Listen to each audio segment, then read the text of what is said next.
السلام عليكم اخواتي، مرحبا بكم في قناتي اللي قناتكم دائما شيوات هاله. تنتمنى هادنا ان شاء الله يلقاكم في احسن الاحوال دائما، وكي تتمناو ان شاء الله وبصحه جيده. بغيت نشارك معكم اول حاجه الفرحه ديالتي بهاد كود ادسنس، وتنشكر جميع المتتبعين، تنشكركم من قلبي خالصا على المجهود ديالكم وعلى ثقتكم فيا. تنشكر عائلتي الصغيره والكبيره وعائله الزوج ديالي في الميدان، تنشكرهم بزاف اللي وقفوا معايا جميع كلهم، تنشكرهم وبلا بكم انا ما كايناش. وبالدعم ديالكم ان شاء الله هاد القناه غتستمر وغتطور من نفسها وغتزيد تعطي، والله يجعلنا دائما ان شاء الله في الصواب يا ربي امين.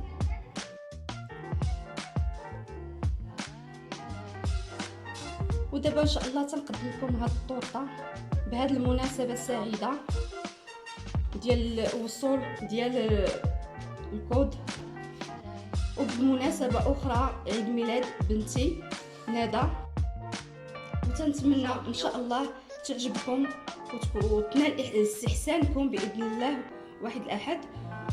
وان شاء الله دابا غنبداو نشرعوا في المقادير والطريقه.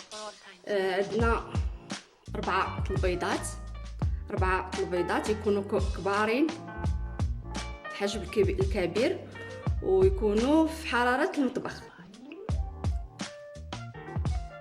120 دقيق،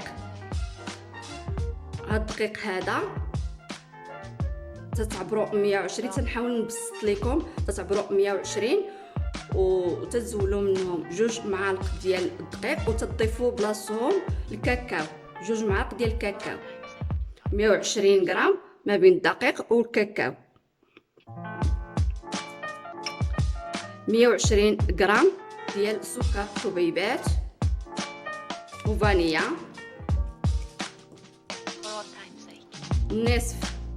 نصف كاس ديال الزيت ولا 50 غرام، نصف كاس ديال الزيت. 2 معالق ديال الكوك يكون مطحون. معلقه صغيره ديال خميره ديال الكيماويه، والملح لتحسين الذوق. نبداو ان شاء الله مع الطريقه. بالنسبه للدقيق نحاولوا نسكبوا جميع النواشف هنايا الكوك كما تشوفوا. بالنسبه للدقيق راه مغربل منخول مزيان، وغنضيفوا له هاد الخماره، معلقه ديال الخماره الكيماويه حتى هي تغربل.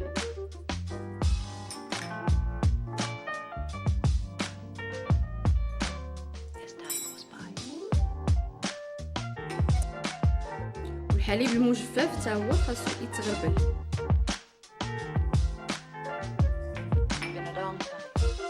كما تعرفوا تيكونوا فيه شي حبيبات خاصهم ضروري يتغربل مزيان. غادي نخليوه على جنب وغنجيبوا البول فين غنخدموا ان شاء الله. راه هنايا كاين الملحه، ها هي الملحه. بسم الله. غادي نضيفوا البيض،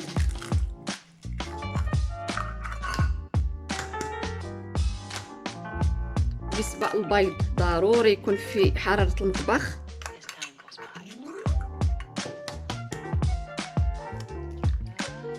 ثلاثة.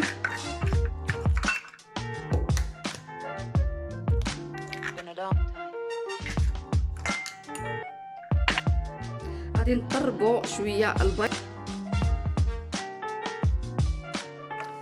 بالنسبه للفاني غادي نضيفها هنا.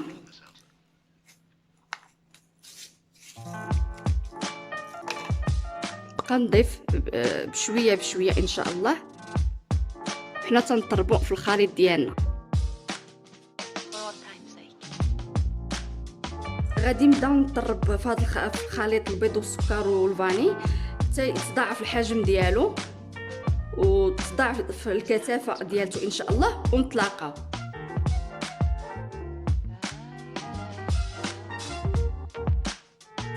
كما تتشوفوا هذه هي الكثافه اللي قلت لكم.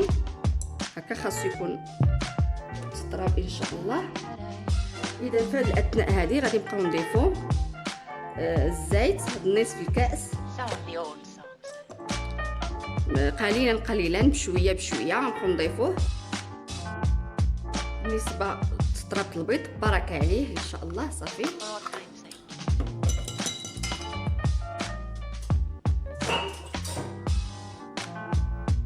كما شفتوا جبنا سباسيولا باش غادي نخدمو. بالنسبه للخليط كما قلت لكم ضفنا جميع النواشف هنايا، نبقاو نضيفو بشويه بشويه، وحنا تشوفوا من الاسفل الى الاعلى بهذه الطريقه باش القوام ديال البيض ما يتفشليناش، ما نضيعوش فيه.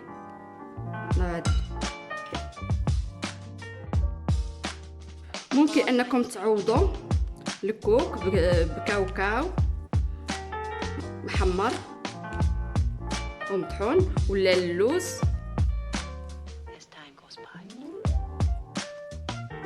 صراحه تجي غزاله وتجي اسفنجيه، الصراحه تجي رائعه بكل المقاييس.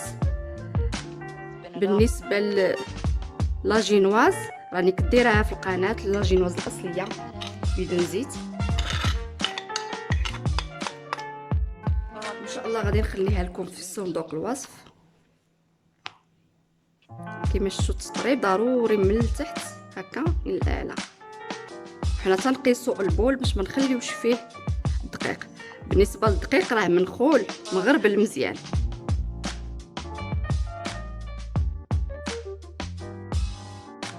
اللي بغى يكثر الكاكاو يكثروا، المهم شحال ما درتو الكاكاو غادي تنقصوا منه دقيق. توتال خاص يكون 120 غرام. غادي نجيبوا اللاطه فين غادي نديروه ان شاء الله. دابا غادي نسكبوا ان شاء الله الخليط ديالنا.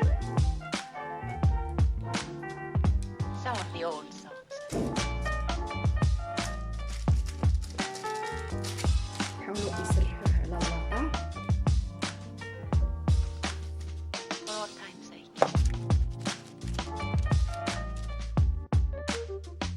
حنا سرحنا العجين ديالنا، لاجينواز ديالنا سرحناها. بالنسبه للفرن تنكونوا مسخنينه من قبل يسخن مزيان، ونحضروه جيدا، خاصو يتحضر مزيان، ونتسناو عليها واحد القسمين ربع ساعه ان شاء الله دغيا تطيب وتنضج. ولكن نبقاو نردوا لها البال لان الكاكاو تيبان فيه التحمر دغيا. هانتوما كما تشوفوا لاجينواز ديالنا، هانتوما تبارك الله خيره ما شاء الله. كما قلت لكم 10 دقائق ما وصلش 15 دقيقه، بارك عليها. اصلا هي براسها تعطي الريحه، صافي راه وصلت للطياب ديالها. تهبطوها شويه لتحت وتخرجوها.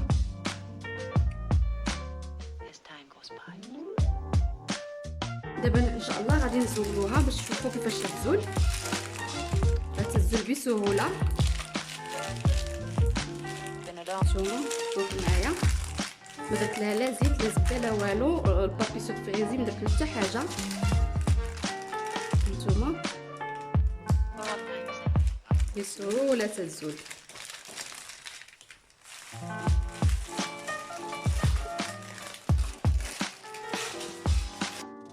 المهم كما تشوفوا غادي نخدمها ان شاء الله في هذا القالب هذا.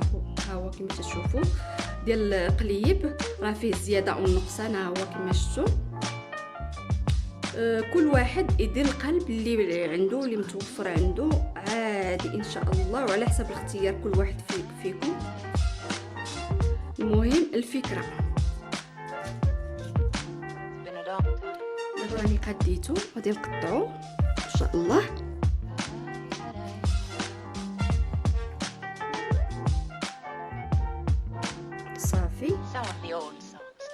ونقلبو عاوتاني الاتجاه الاخر. شوفوا نقطعو عاوتاني صافي.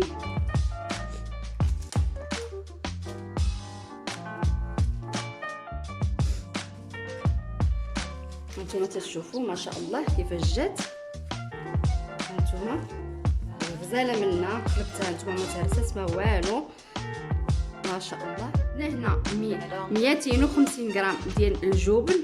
المهم انا استعملت الجبلي، استعملوا اي جبن عندكم في الدار موجود ماشي مشكل. 200 غرام ديال الكراميل.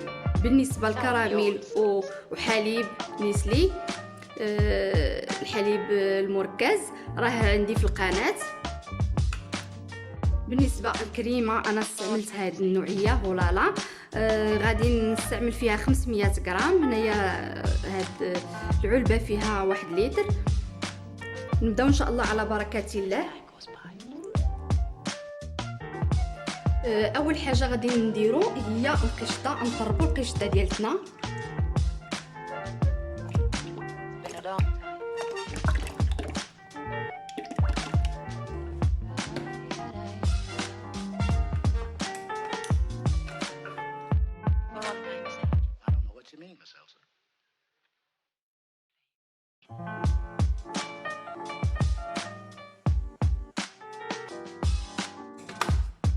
كما شفتوا الكريمه ديالتنا ها هي واجده.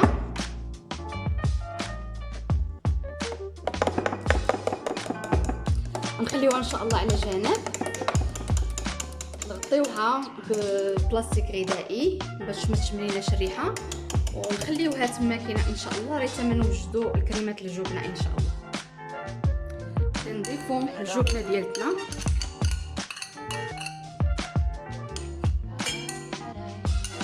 نطربوها ان شاء الله مع هاد الكراميل.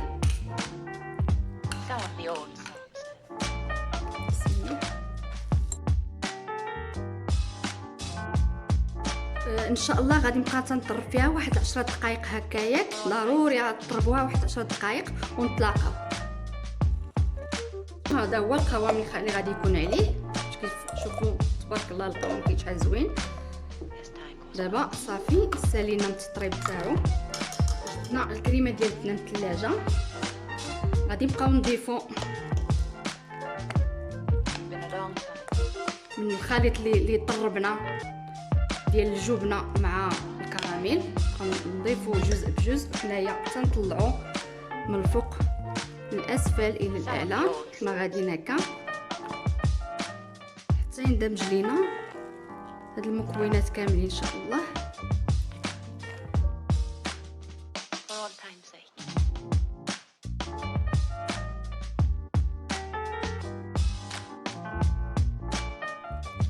صافي كيما تشوفوا كريمه كيفاش جات. دابا غادي نمشيو ان شاء الله للكوك.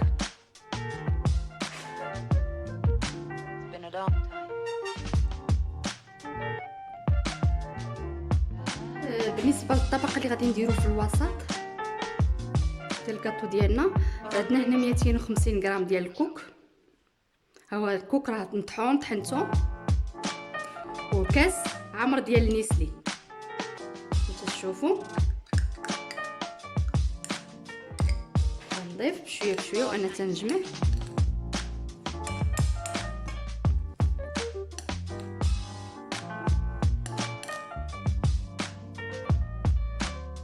احسن نجمع بيدي.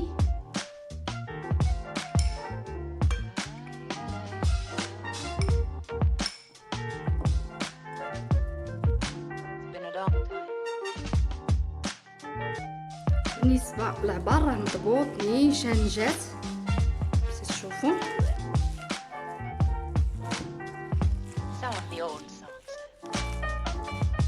طبقه زوينه غتجي معلكه في الوسط.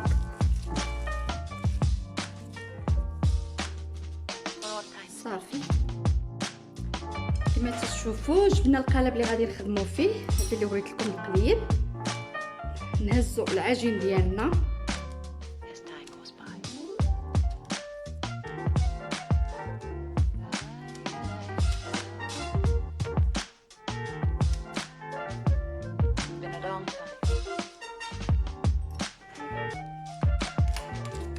ضروري نديرو البابي سولفيغيزي، بابي كويسون.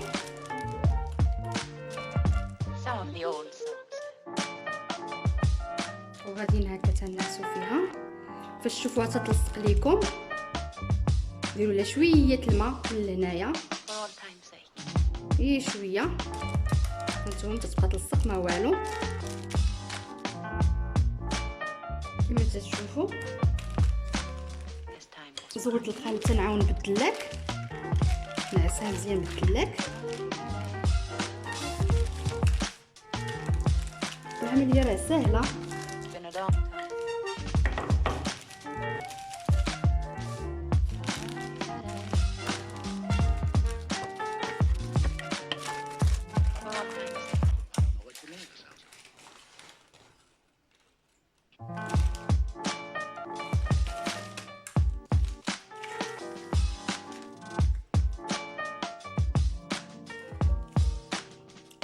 داكشي اللي شاب نزيدوه فوق ناتي.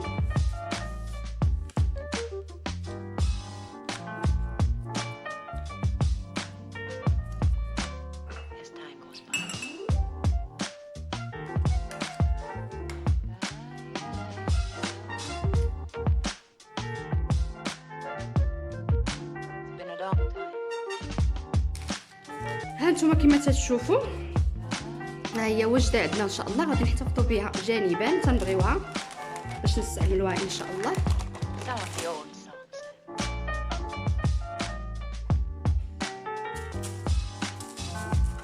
نتوما كيفاش تشوفوا جينواز ديالنا. احنا حطينا لا جينواز ديالنا. صدقوني بالنسبه لا جينواز راه عرفتي ناجحه 100%، تتجي روعه روعه، ما تخافوش منها وناجحه كما قلت لكم، ما تخافوا زعموا عليها وسهله التحضير. دابا هنايا راه درت غير الماء والكاكاو، واحد جوج معالق صغار الكاكاو، طبختهم شويه فوق البوطه وخليتهم يبردوا. دابا غادي نسقي بها. ماشي ضروري انا نسقيوها بزاف لانها تجي شيشه فيها ديك النسبه ديال الزيت تتخليها سوكل. هانتوما كما شفتوني راني سقيتها. درت الكريمه في هذا الجيب الحلواني، الكريمه اللي خدمنا جميع، وغادي نبدا نطاليها ان شاء الله. تشوفوا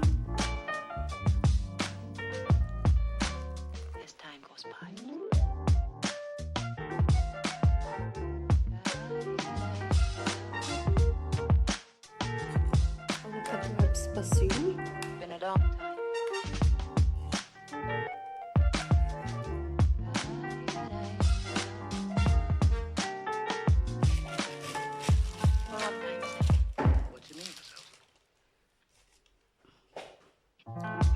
لاجينواز ديالنا الطبقه الثانيه. شوفوا نحاولوا نضغطوا شويه، منها تنثبتوا، منها تنقادوا الطبقه ديالنا، ما تجيناش طبقه طالعه وطبقه هكا.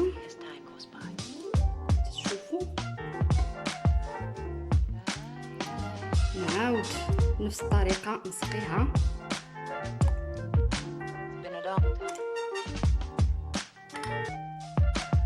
بالنسبه لهاد الطبقه نتوما كما تشوفوا ها هي، نحاول نقادها باش نحطها ان شاء الله.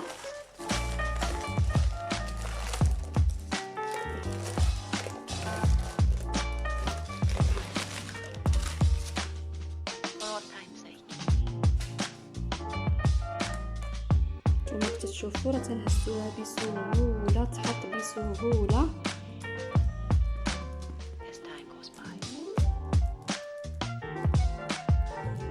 نضغطوا شويه.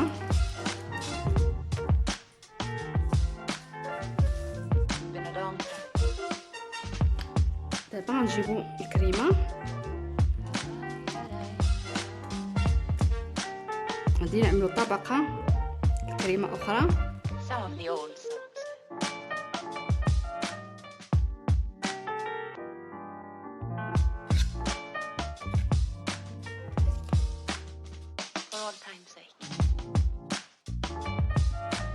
نتوما كما تشوفوا حنايا صافي ساليناها. المراحل ديالها هما هادو.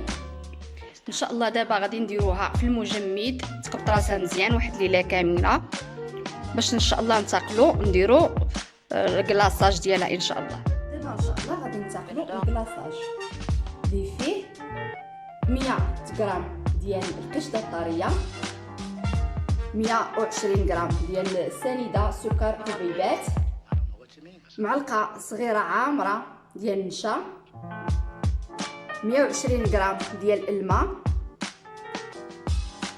وثلاثه ديال الاوراق الجيلاتين. دابا غنمشيو للطريقه ان شاء الله.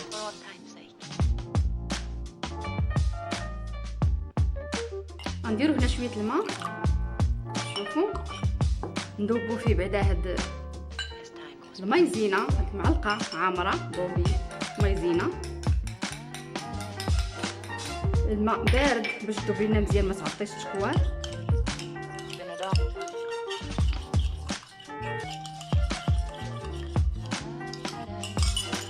صافي انت تشوفوا مابقاش الحبيبات فيها.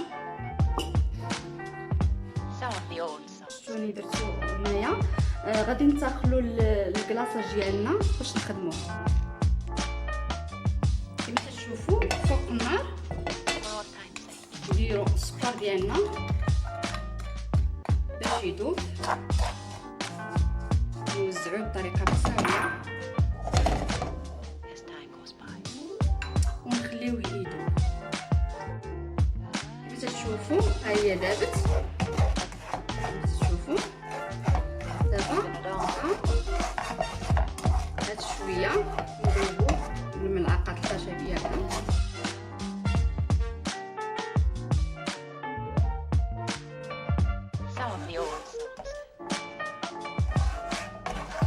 كما شفتوا ها هي دابت، هانتوما راه دايبه. غادي نزولوها من فوق النار، نكبوا فيها هذاك الماء، حاولوا تبعدوا غير شويه غير بالعقل.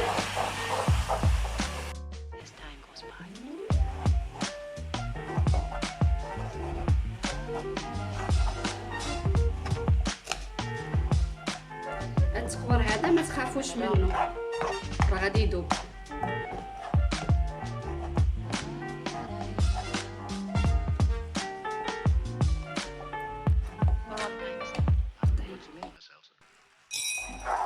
كما تشوفوا هو السكر داب لينا. غادي نضيفوا داك النشا اللي خلطناه مع الماء، نصبروا عليه واحد الملقصه ان شاء الله تلقص معي. التحريك المستمر. دابا ان شاء الله نبقى نضيف الكريمه بشويه شويه.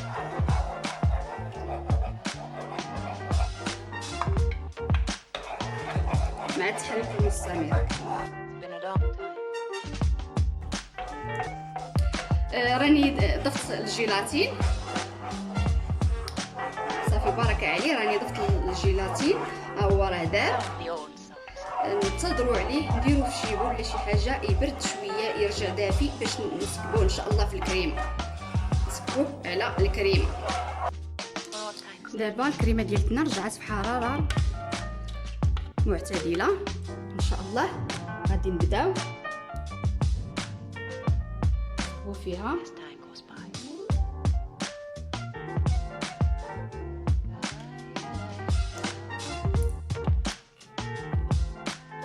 تشوفوا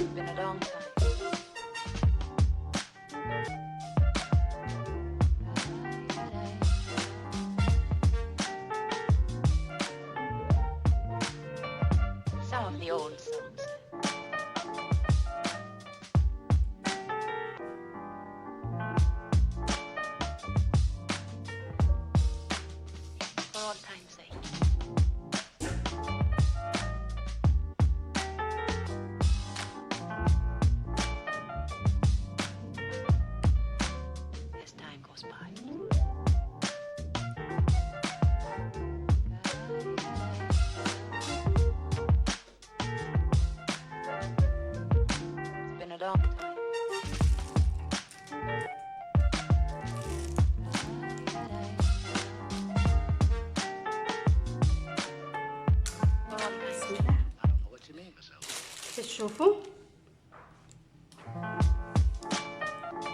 بقاو هادي الخطوط، نعاود نرجعوا بالخطوط.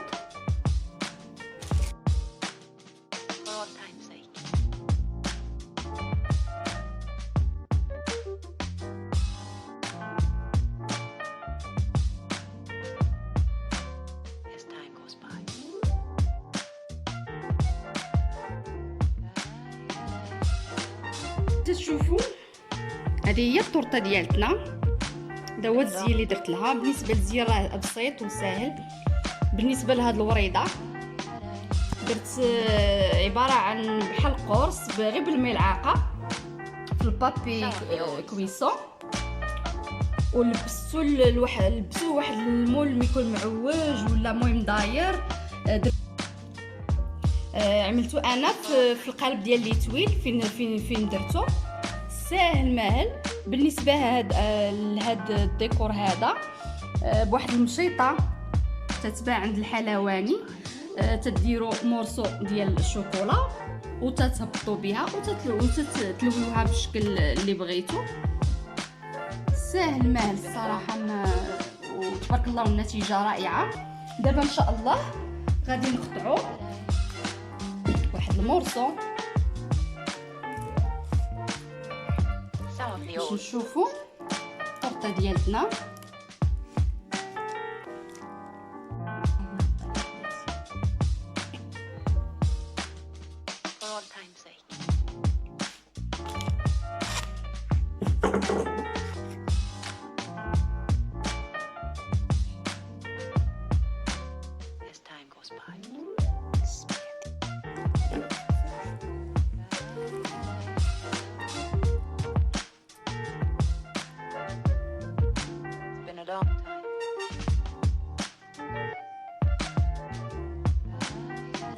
تنتمنى انها تنال اعجابكم، وإلا عجباتكم تبارك الله شوفوا الطبقات، وإلا عجباتكم ما تنساونيش من لي لايك ومن التعاليق الزوينه، وبارطاجيو بالمزيان باش تعمل فائده ان شاء الله.